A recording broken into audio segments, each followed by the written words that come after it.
सबसे पहले ये जो क्वेश्चन हमारे पास दिया हुआ है इस क्वेश्चन को समझ लेते हैं।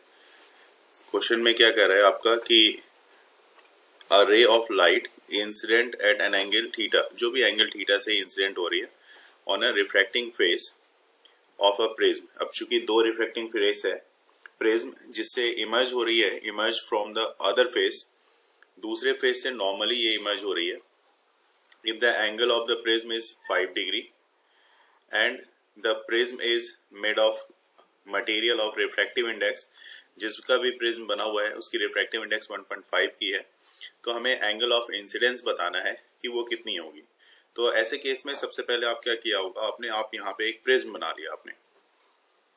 तो इस तरह से आपने एक प्रिज्म बना लिया और प्रिज्म बना के आपने यहाँ पे लिख दिया कि प्रिज्म की जो एंगल है, एंगल ए, ये एंगल जो है this angle is equal to 5 degree. ये 5 डिग्री की एंगल है और इसकी रिफ्रैक्टिव इंडेक्स जो दी हुई है वो कितने की दी हुई है, वो 1.5 की है। ये तो आपको क्वेश्चन में ऑलरेडी दिया हुआ है। इस क्वेश्चन में एक और चीज बोला गया है कि जो आपकी जो लाइट रे जो इंसिडेंट हो रही है ये इस तरह से, ये थीटा एंगल से इंसिडेंट हो रही है, ठीक है। तो ये थीटा एंगल से इंसिडेंट हो रही है, मतलब यहाँ पे आपने दिखाया कि यहाँ पे 90 डिग्री आप एक नॉर्मल सरफेस से ऐसा ड्रॉ करके, है ना, इस तरह से, और ये दूसरी तरफ जो दूसरे मीडियम में जो जा रही है वो इस तरफ जा रही है, ऐसा, है ना। ये एंगल आपकी यहाँ पे बन रही है थीटा, और यही थीटा एंगल हमें निकालना है, ठीक है। और जो लाइट आपकी इमर्ज आउट हो रही है ना, ये इमर्ज आउट हो रही है, इसका मतलब ये सरफेस से यहाँ पे 90 डिग्री बना रही है। ये चीज क्वेश्चन में जैसे यहाँ पे बोला है कि emerge from the other face normally, दूसरे फेस से नॉर्मली इमर्ज हो रही है, बाहर की तरफ निकल रही है, ये बोला जा रहा है, ठीक है। रे इस तरफ से जा रही है और इस तरफ से ऐसे। तो ये एंगल आपका कितना है, ये R1 हम बोलते हैं इस एंगल को, ठीक है। और R2 क्या है, R2 equal to 0 degree, R2 equal to 0 degree, या फिर आप इसको इमर्जेंट एंगल कह सकते हो 0 डिग्री। अब देखो फॉर्मूला A इक्वल टू कितना होता है, R1 प्लस R2, है ना। तो R2 क्या है यहाँ पे, तो R2 इक्वल टू, आपने देखा यहाँ पे हमने क्या लिखा है, R2 इक्वल टू 0, तो R2 0 है, तो यहाँ पे अगर 0 रखोगे तो A इक्वल टू कितना हो गया, R1 हो गया, ठीक है। और R1 हो गया, दैट मीन्स R1 A कितना है, A आपका यहाँ पे आपने देखा 5 डिग्री है, ठीक है। तो A 5 डिग्री है, तो यहाँ पे इसका मतलब ये 5 डिग्री हो गया, तो R1 आपका 5 डिग्री हो गया। अब जैसे स्नेल्स लॉ देखते हो आप, ठीक है ना, स्नेल्स लॉ में क्या देखते हो आप, स्नेल्स लॉ में वहां पे म्यू इक्वल टू,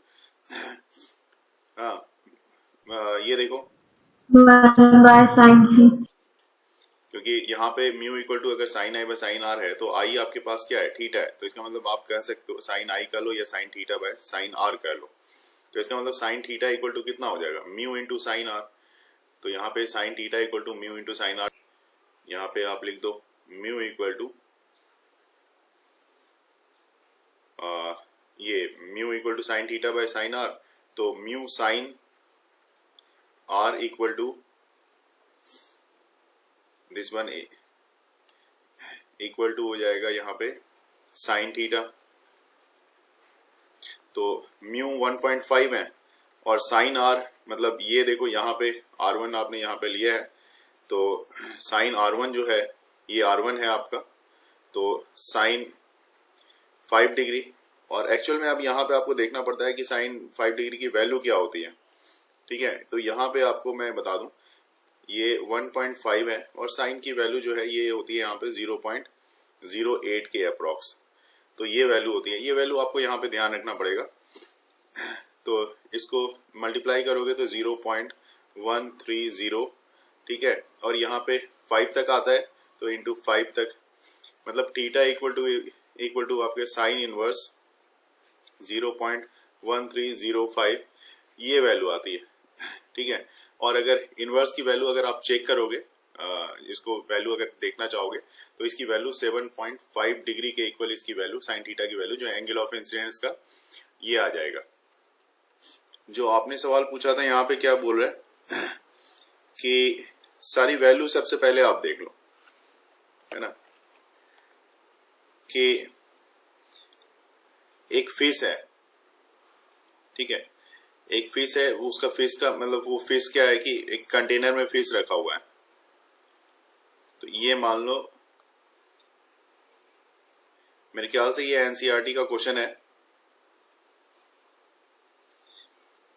यहाँ पे एक कंटेनर है, ठीक है, और कंटेनर की जो डेप्थ है, ठीक है,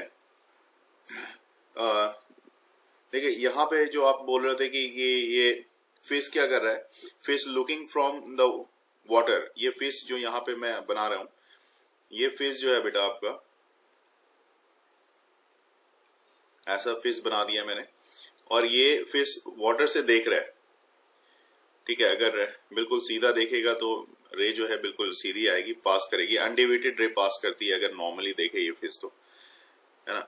और दूसरी बात है कि बाहर की तरफ देख रहा है, जैसे यहाँ क्वेश्चन है, a fish looking up through the water sees the outside world containing the circular horizon if the refractive index of the water is 4/3। तो यहाँ पे जो इसके अंदर जो वाटर की रिफ्रैक्टिव इंडेक्स है वो आपने ले रखी है 4/3 की, ठीक है, ये 4/3 है। और फिश रखी है आपने, जो फिश है वो कहाँ पे है फिश, तो फिश की जो डेप्थ है वो मैं यहाँ से दिखा दूं कि कंटेनर के इस पोजीशन से 12 सेंटीमीटर के डेप्थ में आपकी फिश रखी हुई है, ठीक है, below the surface. Yes, sir. ऐसा ही है।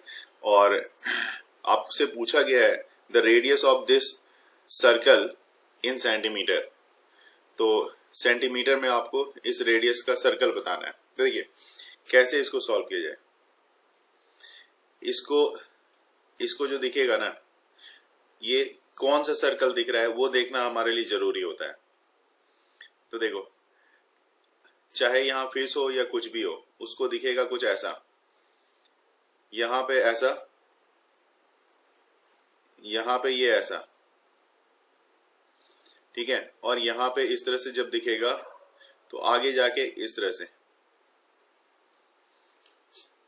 ठीक है, इस तरह से फेस को दिखेगा सब कुछ। इस तरह से देखने का मतलब क्या है, ये देखो, इस तरह से दिखने का मतलब साफ बात है कि जो फेस है वो उसको, जो ये कंटेनर है, कंटेनर के पास यहाँ पे जो बन रही होगी ना, ये अगर आप नॉर्मल ड्रॉ कर दो इस तरह से, ये नॉर्मल मैंने ड्रॉ कर दिया, तो मतलब क्रिटिकल एंगल बन रही है। तो एंगल ऑफ इंसिडेंस की वो वैल्यू जिसके लिए एंगल ऑफ रिफ्रैक्शन एक मीडियम से दूसरे मीडियम में, रेयर डेंसर से रेयर में जब जाता है तो 90 डिग्री जब बनता है, इसको हम लोग बोलते हैं क्रिटिकल एंगल। तो ये क्रिटिकल एंगल बन रही है, और क्रिटिकल एंगल में यहाँ पे रे जो है इस डायरेक्शन में चली गई, सरफेस से 90 डिग्री बनाती हुई। तो अब हमने क्या किया, यहाँ पे इसको ऐसा, इस जो ये जितनी एरिया ये कवर कर रहा है ना, जितने एरिया को ये देख पा रहा है ये फेस, उस एरिया की रेडियस निकालनी है आपको, मतलब इसकी रेडियस आपको निकालनी है। यहाँ पे क्वेश्चन यही है हमारा। और अब यहाँ पे जब आपने इतना कुछ कर लिया तो ये बड़ा आसान हो जाता है, क्योंकि मान तो लिया आपने कि ये एंगल आप मान लो कि ये थीटा एंगल है, तो ये थीटा एंगल क्या होगा, ये एंगल ऑफ इंसिडेंस हो गया, एंगल ऑफ इंसिडेंस हो गया, जबकि एंगल ऑफ रिफ्रैक्शन जो है ये 90 है, एंगल ऑफ रिफ्रैक्शन, ठीक है। अब फिर से हमेशा की तरह अगर स्नेल्स लॉ इस्तेमाल करें तो बहुत अच्छी बात है यहाँ पे कि भाई देखिए, वहाँ पे फार्मूला स्नेल्स लॉ के हिसाब से होता है μ1 sin i, ये भी फार्मूला है, इक्वल टू μ2 sin r, है ना, ये होता है। या फिर इसी को स्नेल्स लॉ के फॉर्म में mu equal to sin i by sin r आप लिखते हो, sin i upon sin r। बात वही है कि क्योंकि यहाँ से अगर देखा जाए ना तो म्यू कहने का मतलब क्या होता है, ये बात आप समझ लो। ये हो गया sin i by sin r, अगर आप ऐसा लिख रहे हो sin r, तो this one is equal to μ2 by μ1। μ2 by μ1 की रेशियो को ही हम लोग म्यू बोलते हैं। तो यहाँ से अगर आप क्रॉस मल्टीप्लिकेशन करोगे यहाँ पे तो साफ पता लग जाएगा μ1 sin i equal to μ2 sin r। तो यही चीज यहाँ पे मैंने लिखा है। तो μ1 जो यहाँ पे आप देख रहे हो ये हमारा μ1 है, 4/3 की वैल्यू जो बता रहा है, जो डेंसर मीडियम में है।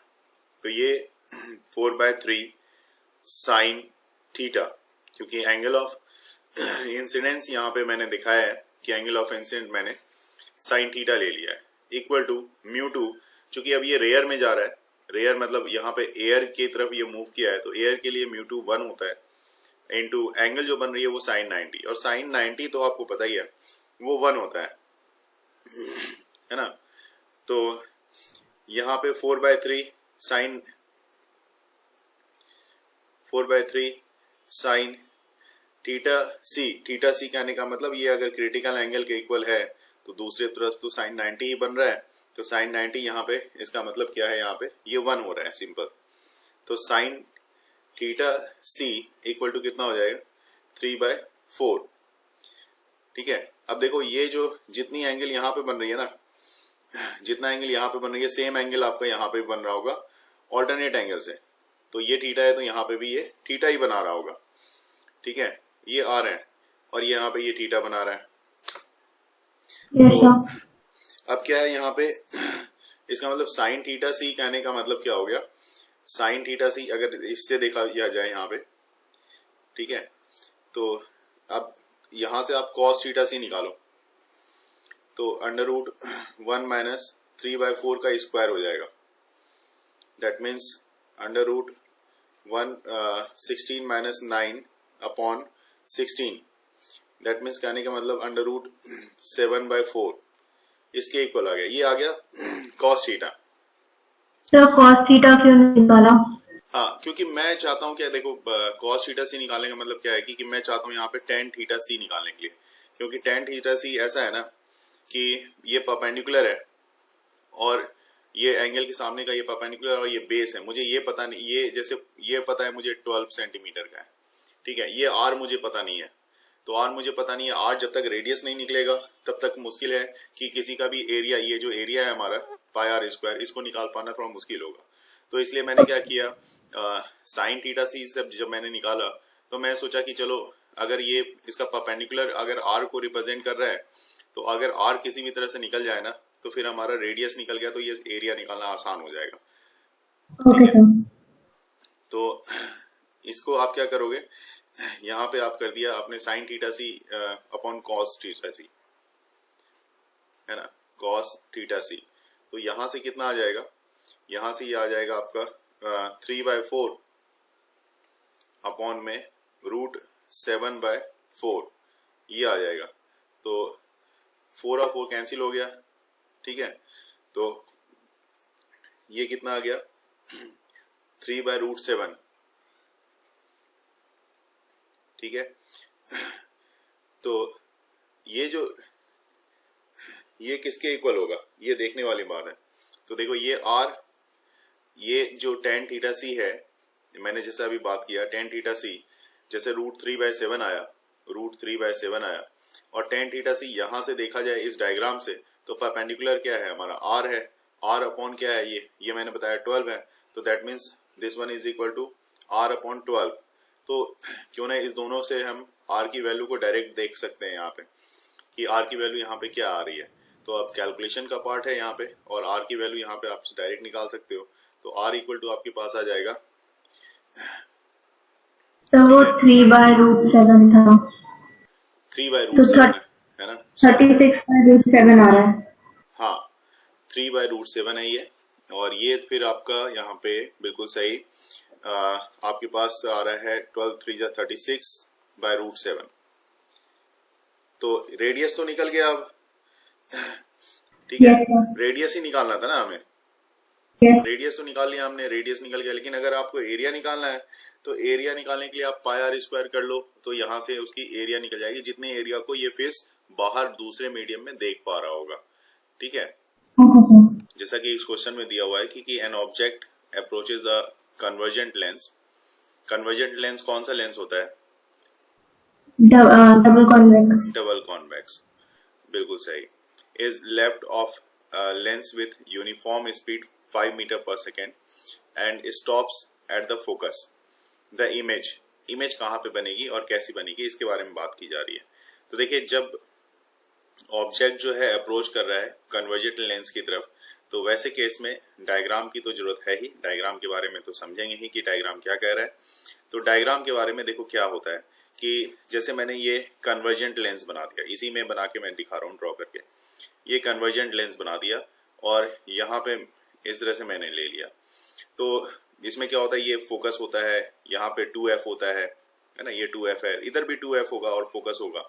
तो आप क्या करते हो, अगर मान लो आपने इन्फिनिटी पे ऑब्जेक्ट को लिया है, तो अगर आप इन्फिनिटी पे ऑब्जेक्ट लेते हो तो यहाँ पे कहाँ बनता है, ये इसके फोकस पे बनता है। बिल्कुल सही बात। और अगर आप जैसे जैसे 2f पे रखते हो तो 2f पे रखते हो तो कहाँ पे बनता है, 2f पे बनता है। तो जैसे जैसे आप इसमें इधर की तरफ मूव करते जाते हो, ठीक है, आप मतलब ऑब्जेक्ट को जैसे जैसे लेंस की तरफ लेके आते जाते हो टुवर्ड्स द लेंस, तो वैसे वैसे क्या होता है, यहाँ पे ये फोकस से दूर होता जाता है। ठीक है, तो यहाँ पे देखो fourth option, moves towards the lens with a uniform acceleration. तो यहाँ पे ये बात होगी कि जैसे जैसे आप यहाँ पे मूव करोगे तो ये क्या होगा, ये लेंस से दूर की तरफ जा रहा है। मूव्स टुवर्ड्स द लेंस, अगर आप ऑब्जेक्ट को लेंस की तरफ लेके आ रहे हो तो इमेज इसकी कहाँ जा रही है, दूसरी तरफ जा रही है। लेकिन यहाँ पे क्या कर रहा है, moves towards the lens with, ये इमेज की बात कर रहा है कि इमेज आप लेंस की तरफ बढ़ रहा है, तो लेंस की तरफ तो इमेज नहीं बढ़ रहा, इमेज क्या हो रही है, इस लेंस से दूर जा रही है। तो फोर्थ ऑप्शन को तो मैं यहीं पे कट कर देता हूँ, मुझे फोर्थ ऑप्शन से कोई लेना देना ही नहीं रह गया। अब मैं बात करता हूँ यहाँ पे इसके बारे में। आपने अगर ग्राफ ड्रॉ किया होगा, u और v का ग्राफ ड्रॉ किया होगा, तो उस ग्राफ के बारे में बात कर लेते हैं। तो यहाँ पे आपके पास क्या रहता था, आपको रहता था यहाँ पे u रहता था और यहाँ पे v रहता था, और इसका एक हाइपरबोला वाला ग्राफ होता था, ऐसा एक ग्राफ बनता था, अगर आपको याद होगा अच्छे से। तो ये एक हाइपरबोला ग्राफ बनता था। ठीक है, अब इस हाइपरबोला वाले ग्राफ पे बात करेंगे। देखिए यहाँ पे क्या होता था कि u को आप क्या कर रहे हो, या u को आप धीरे धीरे कम कर रहे हो। ठीक है, u को आप क्या कर रहे हो, धीरे धीरे कम कर रहे हो। तो ये जीरो की तरफ, मतलब ओरिजिन की तरफ मूव कर रहा है, तो यहाँ पे u इस तरफ मूव कर रहा है। ठीक है, तो u जैसे इसे आपका यहाँ से यहाँ पे आ रहा है, तो v में चेंजेस कैसा हो रहा है, तो देखो v में चेंजेस कैसा आ रहा है, ये बहुत कम चेंजेस है, बहुत ज्यादा चेंजेस नहीं है। अगर यहाँ पे इसकी स्लोप को भी देखी जाए तो बहुत ज्यादा चेंजेस नहीं है। अब फिर आप आगे यहाँ पे आगे देखो, यहाँ पे देखो, यहाँ पे देखोगे तो आपको क्या मिल रहा है, ये देखो, इससे ज्वाइन करके देखो कि अभी यहाँ पे थोड़ा सा ज्यादा चेंजेस आ रहा है। तो उसी तरह से अगर आप यहाँ पे स्लोप यहाँ पे देखते हो, यहाँ पे अगर इस पोजीशन पे देखो, देखो इस पोजीशन पे, और दूसरा ये पोजीशन ले लो, ये वाला पोजीशन, तो अब देखो यहाँ पे अब स्लोप आपका कुछ ज्यादा बड़ा है ना, यहाँ पे यहाँ से यहाँ तक में स्लोप आपका ज्यादा बड़ा है, वेरिएशन यहाँ पे ज्यादा दिख रहा है। तो इसका मतलब जैसे जैसे आप इसको यहाँ पे बढ़ाते जा रहे हो, इसकी जो है v की वैल्यू जो है उस हिसाब से v में ज्यादा चेंज आ रहा है ना। तो इसका मतलब है कि एक बात क्लियर हो गई कि अगर आप u को ऑब्जेक्ट की तरफ लेके आ रहे हो तो ये यूनिफॉर्म स्पीड से नहीं मूव कर रहा है। यूनिफॉर्म स्पीड से मूव करता तो एक स्ट्रेट लाइन मिलता, लेकिन यूनिफॉर्म स्पीड से मूव नहीं कर रहा। तो दूसरी बात होगी कि यहाँ पे कर रहा है कि विद द यूनिफॉर्म स्पीड। तो ये वाला जो ऑप्शन आप पहला वाला देख रहे हो, moves away from the lens, lens से दूर तो जा रहा है इमेज, लेकिन यूनिफॉर्म से नहीं, क्योंकि यूनिफॉर्म होता तो ये कर्व पाथ नहीं होता, बिल्कुल स्ट्रेट पाथ होता। तो ये दूसरा ऑप्शन भी यहाँ पे मैंने कट कर दिया। ठीक है, अब दो ऑप्शन बच गए, ये 2 और 3। अब हमें देख के बताना है कि यहाँ पे यूनिफॉर्म एक्सेलेरेशन के साथ चल रहा है या नॉन यूनिफॉर्म एक्सेलेरेशन के साथ चल रहा है।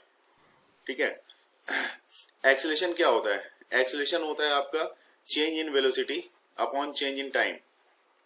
ठीक है, तो यहाँ पे इसमें जो चेंजेस आ रहा है वेलोसिटी के साथ, देखो कांस्टेंट है या नहीं है ये समझना मुश्किल है, क्योंकि आप किसी भी पॉइंट पे यहाँ पे जैसे आपने देखा, ठीक है, मान लो कि यहाँ से यहाँ तक का कुछ समय का इंटरवल रहा होगा, उसमें जो आप देख रहे हो यहाँ से जो डिफरेंस आया ये v का डिफरेंस थोड़ा सा ज्यादा है।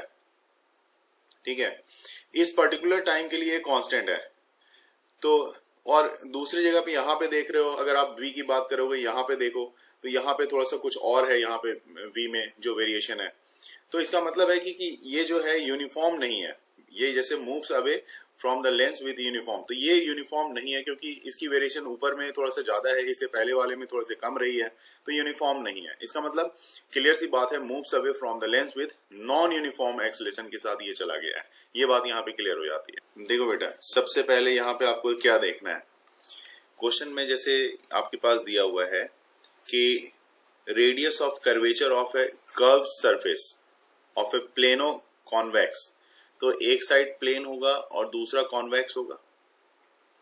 तो प्लेनो कॉन्वेक्स लेंस है जिसकी रेडियस ऑफ कर्वेचर जो दी हुई है वो 20 सेंटीमीटर की दी हुई है। If the refractive index of the material of the lens, refractive index 1.5 है, तो इट विल बी, वो किस तरह से एक्ट करेगा हमें उसकी प्रॉपर्टी को यहाँ पे डिस्कस करना है। ठीक है, तो जैसे पहला ऑप्शन है भाई कि acts as a convex, convex की तरह ट्रीट करेगा only for object that lies its curvature side. Curvature side मतलब कर्व साइड तो इधर है, अगर इधर की तरफ रहता है तो ये कह रहा है कि कॉन्वेक्स की तरफ बिहेव करेगा। दूसरा है कि acts as a concave, concave की तरफ ट्रीट करेगा अगर ये कर्व की तरफ है। तीसरा है acts as a convex irrespective of the side which of the object lies, side on which the object lies, जिधर भी ये ऑब्जेक्ट लाइज करेगा उसके रिस्पेक्ट में देखा जाए। उसी तरह से थर्ड लास्ट है कि act as a concave irrespective of the side. तो देखिए अब आपको जज करना है यहाँ पे। देखो ऑब्जेक्ट, ऑप्शन से कुछ चीजों को क्लियर हो रहा है। ऑप्शन से क्या क्लियर हो रहा है वो देखो आप, कि ऑप्शन से ये क्लियर हो रहा है कि object that lies on it's curve side, है ना, object side lies irrespective of the side. तो ये चीज दोनों के लिए कॉमन सी है कि भाई आप, ये गिवन है कि या तो आपका ऑब्जेक्ट कर्व साइड की तरफ होगा, यहां पे होगा, या तो आपका ऑब्जेक्ट प्लेन साइड की तरफ होगा, इस तरफ हो सकता है। तो ये दोनों ही केस में हमें चेक करके इस चारों केसेस को हमें डिस्कस कर देना है। तो मान लो कि प्लेन साइड में सबसे पहले ले लो ऑब्जेक्टिव, ठीक है। तो इस तरह से आपने ये ले लिया और यहां पे प्लेन साइड में ऑब्जेक्ट ले लिया, और आप सोचो कि यहां पे आपको लेंस मेकर फॉर्मूला लगाने मैंने बोल दिया। तो रेडियस ऑफ कर्वेचर इस तरफ के लिए क्या होगा, R1 के लिए इंफिनिटी, क्योंकि ये प्लेन सरफेस है, और R2 इक्वल टू कितना होगा, R2 के लिए आपके पास रेडियस ऑफ कर्वेचर होगा -20 सेंटीमीटर। तो लेंस मेकर फॉर्मूला अगर आप यहाँ पे अप्लाई करोगे तो 1/f equal to mu -1 1/R1 -1/R2। अब ये इस पे तो न्यूमेरिकल तो सॉल्व होते ही हैं, साथ ही साथ ये कॉन्सेप्ट भी क्लियर करता है। अब देखो यहाँ पे कितना है, रिफ्रैक्टिव इंडेक्स हमारा 1.5 का है, तो 1.5 -1 और ये हो जाएगा 1/R1।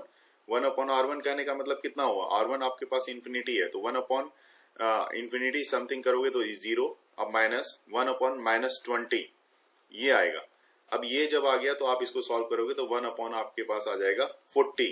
तो मतलब f 1/f इक्वल टू 40 हो गया, तो मतलब f इक्वल टू यहाँ से आपके पास आ गया 40 सेंटीमीटर, ठीक है। तो 40 सेंटीमीटर आ गया। अब सेकंड केस देख लेते हैं। सेकंड केस में कहने का मतलब क्या कि ऑब्जेक्ट को आप किधर ले रहे हो, ऑब्जेक्ट को आप ले रहे हो कर्व सरफेस की तरफ, ठीक है। अब आप यहाँ पे ऑब्जेक्ट ले लो और ये कर्व सरफेस, इस बार लेंस को, कर्व सरफेस को दिखा दो, तो कंडीशन उलट जाएगी। R1 आपके पास 20 सेंटीमीटर हो जाएगा और R2 जो हो जाएगा आपके पास वो इस बार इनफाइनाइट हो जाएगा, क्योंकि R1 की डायरेक्शन क्या होगी, पॉजिटिव हो जाएगी, ठीक है। तो अब यहाँ पे आप देखो 1/f डैश मान लो अगर इसको, तो ये हो जाएगा म्यू -1 मतलब 1.5 -1, ठीक है। रिफ्रैक्टिव इंडेक्स तो वही है, तो और यहाँ पे 1/R1 -1/R2, तो ये कितना हो जाएगा 1/20 -0 ये, तो यहाँ पे कितना हो जाएगा 1/40 आ रहा है, तो एफ डैश भी अगर यहाँ पे देखा जाए तो f dash equal to 40 centimetre है।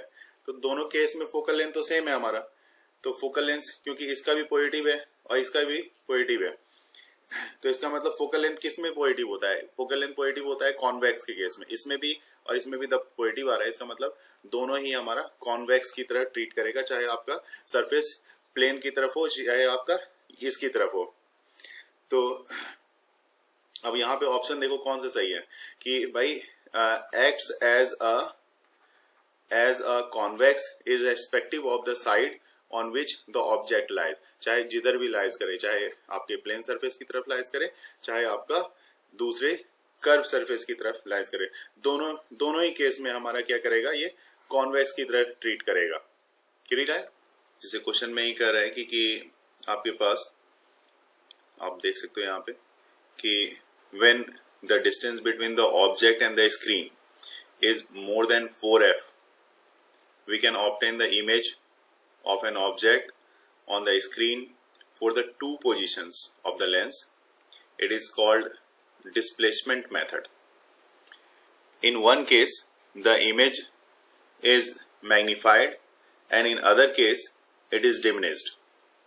Then the ratio of the size of the image to the diminished image is, क्या रेशियो होगी, और ये 4 ऑप्शन आपके पास यहाँ पे दिया हुआ है, इसी को यहाँ पे हमें डिस्कस करना है। रेशियो की फॉर्मेशन किस पार्ट में होगी उसे हमें यहाँ पे दिखाना होगा।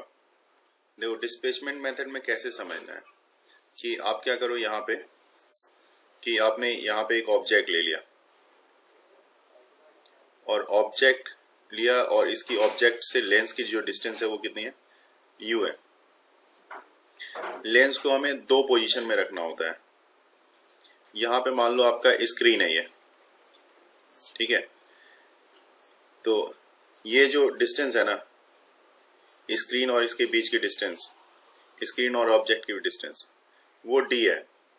और d जो है ना 4f से ज़्यादा नहीं होनी चाहिए, वो जैसा कि क्वेश्चन में आपके पास दिया हुआ है कि d जो आपने लिया हुआ है ये 4f से ज़्यादा नहीं होनी चाहिए।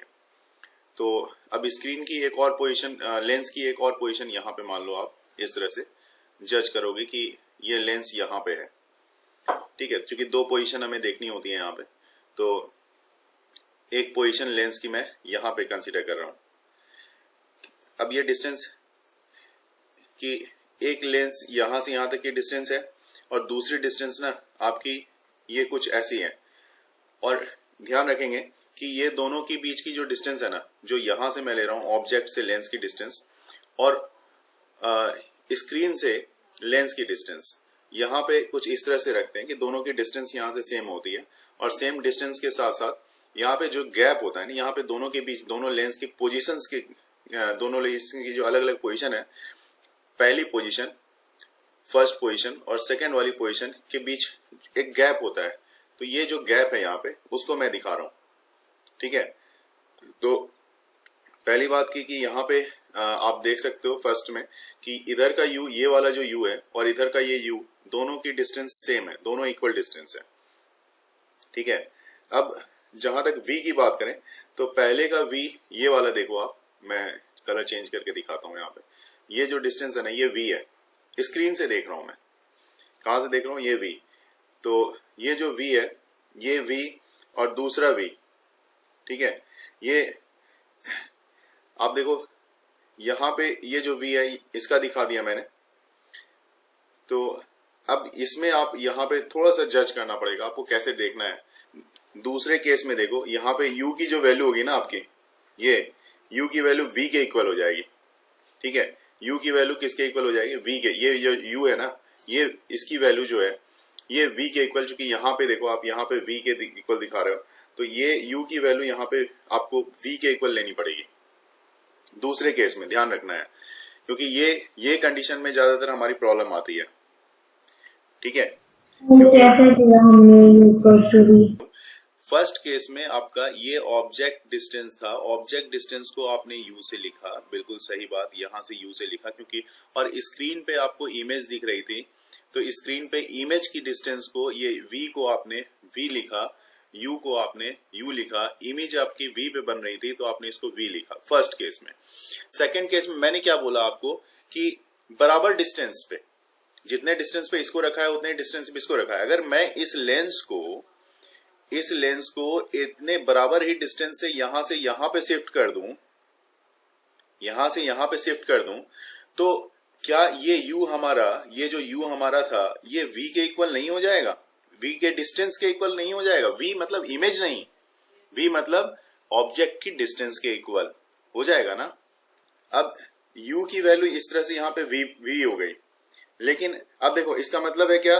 अब साफ सी बात है कि भाई इसका मतलब यहाँ पे जो आपका v होगा ना, इमेज किसके इक्वल हो रहा गया होगा? अब u के इक्वल रह गया होगा, तो v u के इक्वल हो गया सेकंड केस में। मेरे कहने का मतलब ये जो वैल्यू है, ये वैल्यू एक दूसरे को इंटरचेंज कर रहा है।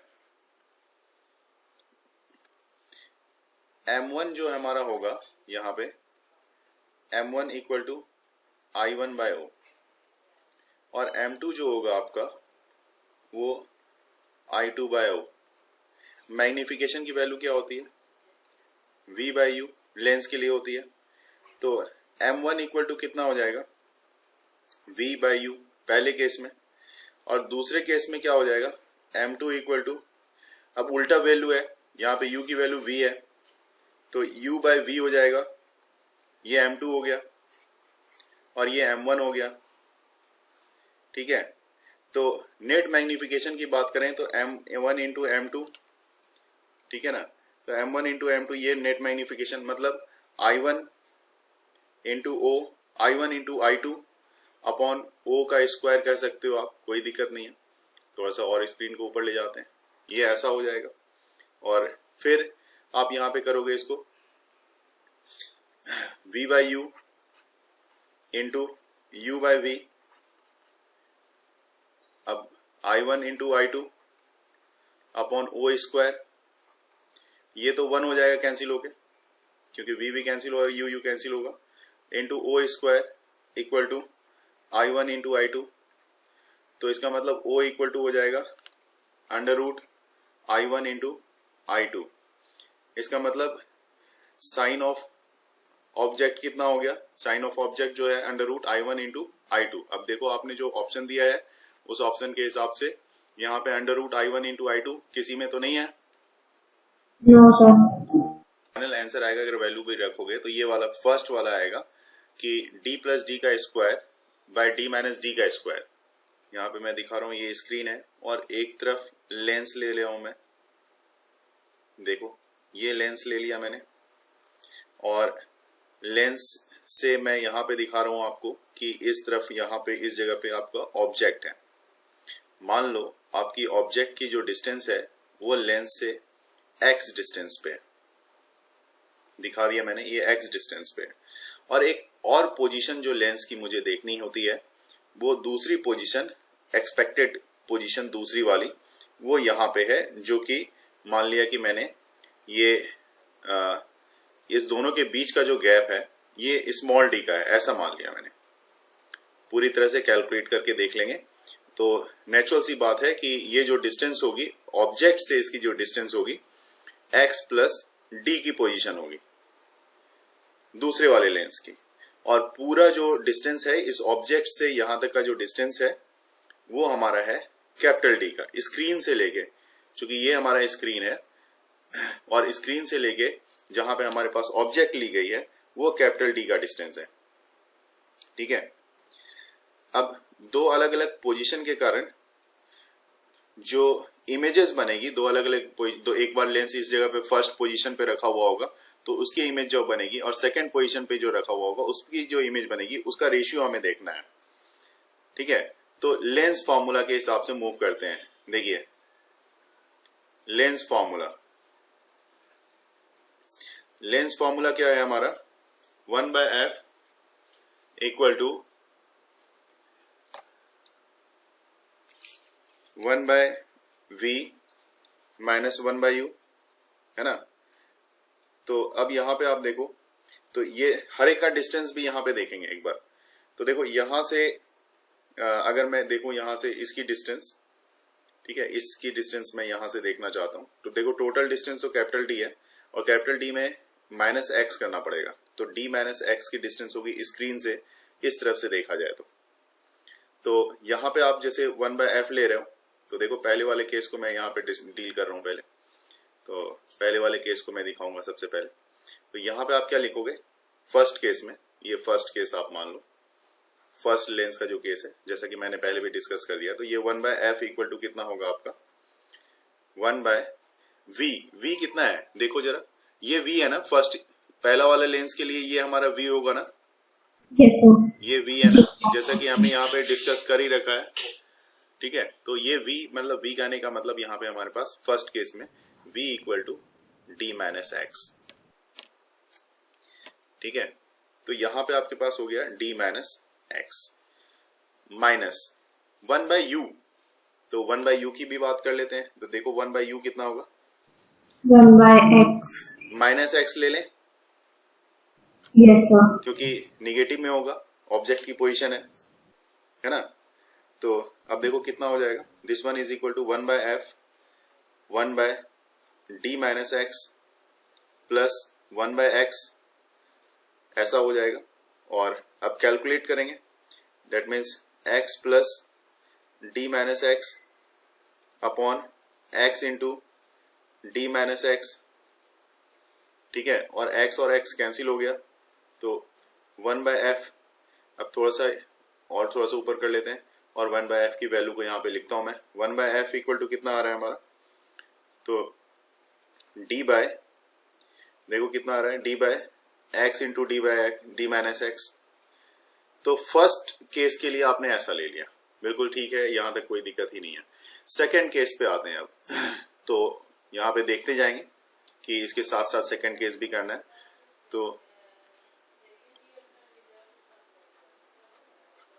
तो ये देखो, ये सेकंड केस है हमारा, और बड़े ध्यान से सेकंड केस को भी समझेंगे। सेकंड केस में जैसे हमारे पास जो इसके लिए देखा जाए, तो यहाँ पे ये क्या है, हमारे पास ये यहाँ पे लेंस है।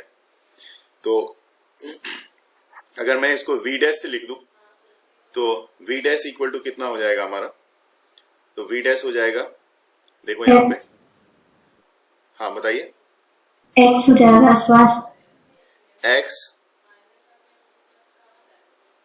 x प्लस कुछ और D. Small d. x plus D, Yes, sir. बिल्कुल ठीक बात, x प्लस डी, क्योंकि ये v यहाँ से आपके पास दिख रहा है, ये यहाँ से यहाँ तक का x प्लस डी का है, यहाँ पे दिख रहा है। ठीक है, तो अब इसमें अगर आप निकालते हो, यहाँ पे कैलकुलेशन करो, तो देखो 1/, मैं f डैश बोल दूं या फिर अभी तो मैं f ही रहने देता हूँ चूंकि सेकंड केस मैंने लिख ही दिया है। तो this one is equal to 1/कैपिटल D minus x plus D, ये u हो गया। ये तो एक तरह से आपने 1/v माइनस 1/u फिर से करना है, अपॉन में माइनस x प्लस डी। ठीक है, ये इस तरह से करना पड़ेगा आपको। तो this one is equal to कितना होगा, अब कैलकुलेट कर लो, d minus x plus D plus ये minus minus plus x plus D, ठीक है, अपॉन में x प्लस डी, और इनटू में ये सारा टर्म्स आपके पास आ जाएगा d minus x plus D, ये ऐसा टर्म आ जाएगा पूरा। तो ये सब 1/f पे वैल्यू आ रहा है। तो this one is equal to d minus d by x plus, क्योंकि ये तो कैंसिल हो रहा है, तो d by x plus D, और ये हो जाएगा ब्रैकेट में d minus x plus D, ये आ गया। ठीक है, अब इसका लेंस वही है, तो दोनों लेंस के लिए फोकल लेंथ तो सेम ही होगा ना हमारा, Yes, लेंस sir. का फोकल लेंथ तो चेंज नहीं हो रहा। ठीक है ना, तो फोकल लेंथ चेंज नहीं हो रहा, तो इसका मतलब फर्स्ट केस में जो हमने निकाला है और जो सेकंड केस के लिए निकाला है, दोनों ही हमारा यहाँ पे सेम चीज को रिप्रेजेंट करेगा। तो फर्स्ट केस और सेकंड केस दोनों हमारे सामने यहाँ पे दिया हुआ है, तो क्यों ना हम इसको इक्वेट कर लें।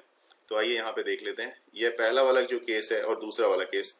तो ये एक केस 1/f का यहाँ पे है, तो this one is d upon x plus D, ये देख लेंगे, और d minus x plus D, ये आ जाएगा, और this one is equal to, ये हो जाएगा आपका कैपिटल डी, यहाँ पे देखो capital D upon x into d minus x, ये वाला टर्म्स यहाँ पे हमें देखने को मिल रहा है। तो देखो डी और डी तो कैंसिल हो रहा है, ठीक है। तो अब कैलकुलेशन कर लो आप, तो देखो यहाँ पे कैलकुलेशन करोगे तो ये हो जाएगा x d minus x square, this one is equal to, ये हो जाएगा, यहाँ से भी मल्टीप्लाई करोगे तो मल्टीप्लाई करके देखो तो x into D x D plus, अब ये यहाँ से इसको भी मल्टीप्लाई करोगे, यहाँ तक कैलकुलेट करके आपका भी कुछ ऐसा ही आ रहा होगा। डायग्राम को ध्यान में रखते हुए यहाँ पे आप समझ सकते हो कि देखिए फर्स्ट केस में, जो फर्स्ट केस हमारा है उसके लिए जो हमारा u है डायग्राम में अगर आप देखोगे तो वो आपके पास आ जाएगा d plus small d by 2। मैं डायग्राम फिर से दिखा रहा हूँ क्योंकि x की वैल्यू जो आई है हमारी वो उस हिसाब से देखा जाए। देखो x की वैल्यू जो आई है उसको और प्लस d स्मॉल d, तो फर्स्ट केस में u जो है हमारा तो मॉड में मैंने लिया है, तो x प्लस डी की बात हो रही थी इसलिए मैं यहाँ पे लिख रहा हूँ कि x प्लस डी, तो u equal to D plus D, D plus small d चूंकि x है और बाय 2। और इसी तरह से जो सेकंड के फर्स्ट केस में ही v की भी बात करनी पड़ेगी आपको कि v कितना लोगे आप। तो देखो v का भी मॉड अगर देखें हम लोग तो v के मॉड में ये हो जाएगा आपके पास d माइनस एक्स, ठीक है ना। तो d माइनस एक्स मतलब कहा जाए तो ये हो जाएगा d minus small d by 2। तो फर्स्ट केस की तो बात कर ली हमने, उसी तरह से सेकंड केस की भी बात करनी पड़ेगी क्योंकि दोनों ही केस को कैलकुलेशन थोड़ा सा यहाँ पे आपके लिए है, लेकिन एक बार इस तरह के क्वेश्चन को सॉल्व करने के बाद प्रॉब्लम नहीं रहेगी। तो सेकंड केस में आप देख सकते हो, सेकंड केस के लिए आप क्या लोगे v equal to X plus D, मतलब ये हो जाएगा, अगर इसमें ऐड करोगे तो x प्लस इसमें रख के वैल्यू देख लो आप, है ना।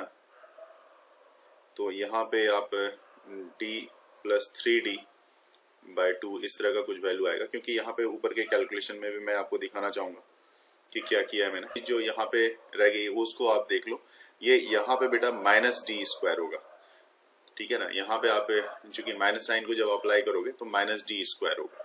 यहाँ पे भी जो वैल्यू आएगी 2x इक्वल टू, यहाँ पे माइनस में आएगी minus D plus capital D, ये वाली वैल्यू आएगी क्योंकि ये यहाँ पे आ रहा होगा आपका माइनस डी स्क्वायर, ठीक है ना। ये यहाँ पे माइनस डी स्क्वायर आएगा और इस तरह से ये यहाँ पे भी कैपिटल डी, अगर ये देखा जाए माइनस डी प्लस डी इस तरह से, तो यहाँ पे अगर आप चेंज कर रहे हो वैल्यू तो यहाँ पे भी आपको माइनस आएगा, बीच में यहाँ पे आपके पास माइनस आना है, ये चीज का ध्यान रखेंगे बस। अब आप यहाँ पे कर सकते हो, यहाँ पे v इक्वल टू सीधा हो जाएगा, जो वैल्यू आपने निकाला है ये capital D plus small d by 2 जो हमने निकाला है वो आ जाएगा। और अब देखो इसमें जो v है v equal to d minus X minus D, मतलब ये कह सकते हो d minus D small d minus d minus small d by 2, तो इस थ्रू करोगे आप तो ये हो जाएगा capital D minus small d by 2, ठीक है। अब फिर से इसमें m1 और m2 जैसे उसमें हमने किया था तो I1 बाय O, और यहाँ पे this one is equal to mod v by mod u, ठीक है ना। तो इसके लिए ले सकते हैं दूसरा उसी में m2 के लिए भी करोगे, m2 इक्वल टू फिर से आपके यहाँ पे I2 बाय O, ठीक है। तो दिस वन इज v, इसका भी मॉड ले रहे हैं बाय u मॉड, तो ये सेकंड केस के लिए तो इसको u2 कर दो। तो चूंकि सेम लेंस है तो फोकल लेंथ सेम होगी, है ना। तो इसका मतलब कि सेम लेंस है तो यहाँ पे m1 इक्वल टू m2 होगा, मैग्निफिकेशन की m1 इक्वल टू m2 होगा। तो m1 इक्वल टू m2 जैसे पिछले केस में भी मैंने किया था इसी में, तो यहाँ पे आप कर सकते हो I1, है ना। तो O इक्वल टू I1 यहाँ पे ले लो आप u बाय v, ये फर्स्ट केस के लिए है, ठीक है ना, ये फर्स्ट केस के लिए। उसी तरह से सेकेंड केस के लिए देखोगे जब आप, तो सेकेंड केस में यहाँ पे ओ I2 ये U2 V2, that means I1 bye I2 यहाँ से अगर देखा जाए तो ये V2 मॉड U2 मॉड, ठीक है, और इनटू V मॉड 1 में U1 मॉड में। तो I1 बाय I2 जो हो जाएगा आपका, यहाँ से आप सीधा आप कर सकते हैं यहाँ पे कि I1 plus I2 this one is equal to capital D plus small d by 2 और अपॉन में capital D minus small d by 2। That means ये हो जाएगा आपका इनटू में, अभी देखो I1 और I2 का दूसरा वाला पार्ट भी है तो उसकी वैल्यू आपके पास आई है कि capital D plus D by 2 और अपॉन में इसकी U वाली की जो वैल्यू U1 वाली वैल्यू आई है तो D माइनस D बाय 2। तो ये D प्लस D का whole square upon D minus D का होल स्क्वायर, ये वाली वैल्यू आ रही है I1 I2। तो ये I2 बाय I1 अगर आप देखोगे ना, तो I2 बाय I1 के केस में ये उलट जाएगी वैल्यू, क्योंकि I2 बाय I1 में माइनस वाला ऊपर आ जाएगा, capital D minus small d इसका square upon capital D plus small d, ये ऐसा हो जाएगा।